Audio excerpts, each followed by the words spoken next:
আসসালামু আলাইকুম, সবাইকে স্বাগত জানাচ্ছি। আপনারা দেখছেন তথ্য বাংলা। বিশেষ রাজনৈতিক প্রতিবেদন, বাংলাদেশের বর্তমান রাজনৈতিক পরিস্থিতি, সমতা কাঠামো এবং আগামী নির্বাচন নিয়ে দেশব্যাপী যে আলোচনা চলছে সেটি নিয়ে পূর্ণ বিশ্লেষণ। সম্প্রতি একটি আন্তর্জাতিক প্রতিবেদনে দাবি করা হয়েছে, বাংলাদেশের রাজনীতিতে ক্ষমতা এখন একটি অল্প সংখ্যক প্রভাবশালী গোষ্ঠীর হাতে কেন্দ্রীয় বিন্দু, যারা রাষ্ট্র পরিচালনার প্রধান সিদ্ধান্ত নিয়ন্ত্রণ করেছে। প্রতিবেদনে বলা হয়, গণতন্ত্রের কাঠামো দৃশ্যমান থাকলেও জবাবদিহিতার ঘাটতি ক্রমশ স্পষ্ট হচ্ছে।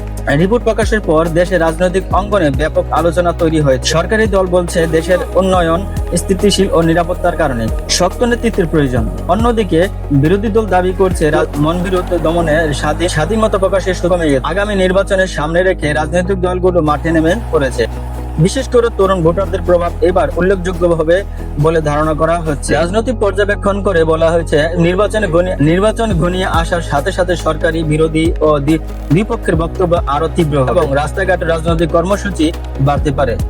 একই সঙ্গে প্রশ্ন উঠেছে, নির্বাচন কি স্বচ্ছ হবে, গ্রহণযোগ্য ও অংশগ্রহণমূলক হবে? এটাই এখন জনমতের সবচেয়ে বড় আলোচনা। বাংলাদেশের সাধারণ মানুষ, বিশেষ করে শহর গ্রাম দুই স্তরের ভোটারদের মনোভাবে এই পরিবর্তন দেখা যাচ্ছে।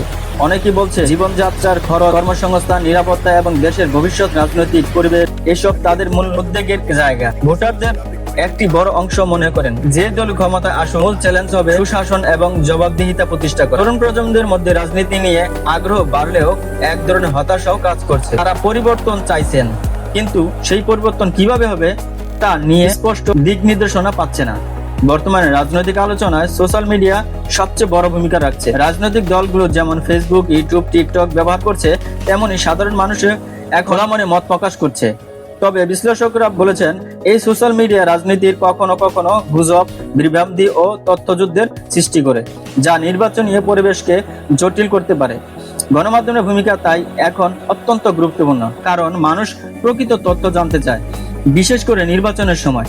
রাজনৈতিক বিশ্লেষকদের অনুমান, আগামী কয়েক মাস বাংলাদেশের রাজনীতি অঙ্গনে উত্তেজনা আরো বাড়বে। সরকার চেষ্টা করবে স্থিতিশীল দেখাতে, বিরোধী দল চেষ্টা করবে অসহযোগ এবং জনমত নিজেদের দিকে টানতে। তবে শেষ পর্যন্ত দেশের জনগণের সিদ্ধান্ত নেবে কোন নেতৃত্বের দেশের ভবিষ্যৎ নিরাপদ করতে পারে, এবং এটাই গণতন্ত্রের সবচেয়ে বড় শক্তি। এটাই ছিল আজকে তথ্য বাংলা পলিটিক্স স্পেশাল রিপোর্ট। দেশের রাজনীতি, অর্থনীতি ও ট্রেন্ডিং নিউজের আপডেট পেতে আমাদের চ্যানেল সাবস্ক্রাইব করে আমাদের সাথেই থাকুন। ধন্যবাদ।